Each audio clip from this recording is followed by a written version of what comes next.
नमस्कार मंडळी.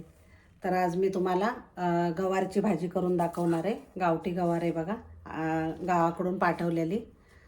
तर त्याची मी रेसिपी शेअर करणार आहे आणि झटपट होणारी आहे. तर चला बघूया. मंडळी, हे गवार घेतलेली बघा, मी निवडून वगैरे घेतलेली. तर आता धुवून घेणार. ही अशी होती गवार. तर ह्याला ना अशी एक शीर असते, हे बघा, ही शीर काढून घ्यायची आणि खूप छान होते भाजी. तर आता मी साईडला ठेवते आणि एवढीच गवार मी निवडलेली तेवढी करणार आहे. तर ही स्वच्छ धुवून घेणार आहे आता मी.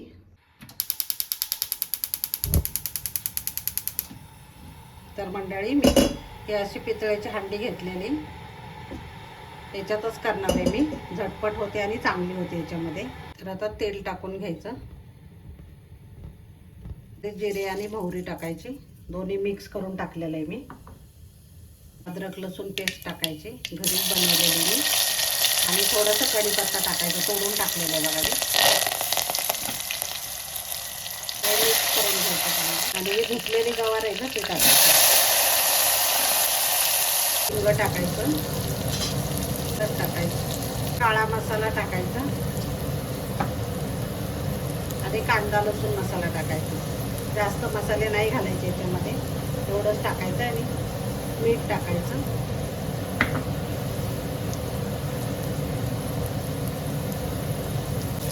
मिक्स करून घ्यायचं चांगलं. आणि शेंगदाण्याचं कूट टाकायचं, जरासं जाडसर आहे बघा, हे टाकलेलं आहे मी, 2 चमचे.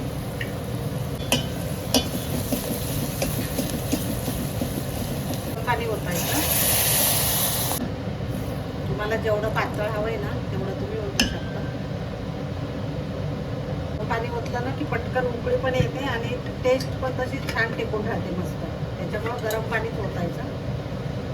आता झाकण ठेवायचं आणि एक 10 मिनटं चांगलं शिजून द्यायचं. तर मंडळी, इथं मी भाकरी पण करून घेते ज्वारीची. गवारच्या भाजीबरोबर ज्वारीची भाकरी खूप छान लागते. आणि हा संध्याकाळचा बेत आहे, एकदम साधा सुद्धा.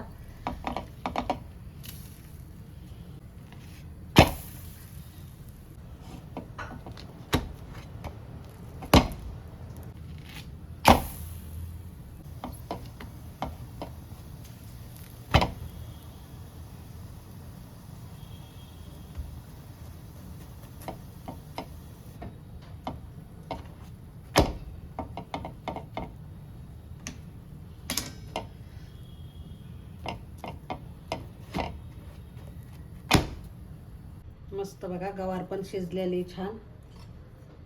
आणि आता कोथिंबीर टाकायची आणि गवारचा रस्सा तयार आहे. तर मंडळी, गरमागरम आपली भाजी पण तयार आहे, भाकरी पण तयार आहे. ज्वारीची भाकरी आणि गवारची अगदी म्हणजे गावरान पद्धतीने केलेली रस्सा भाजी, शेंगदाणे आणि इथं पातीचा कांदा आहे, ठेचा. आणि इथं लोणचं, घरच्या आंब्याचं लोणचं आहे.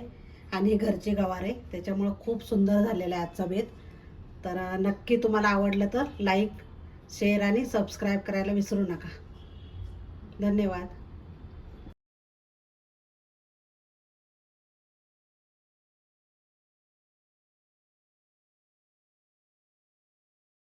तर मंडळी, या पद्धतीने नक्की ट्राय करा तुम्ही पण.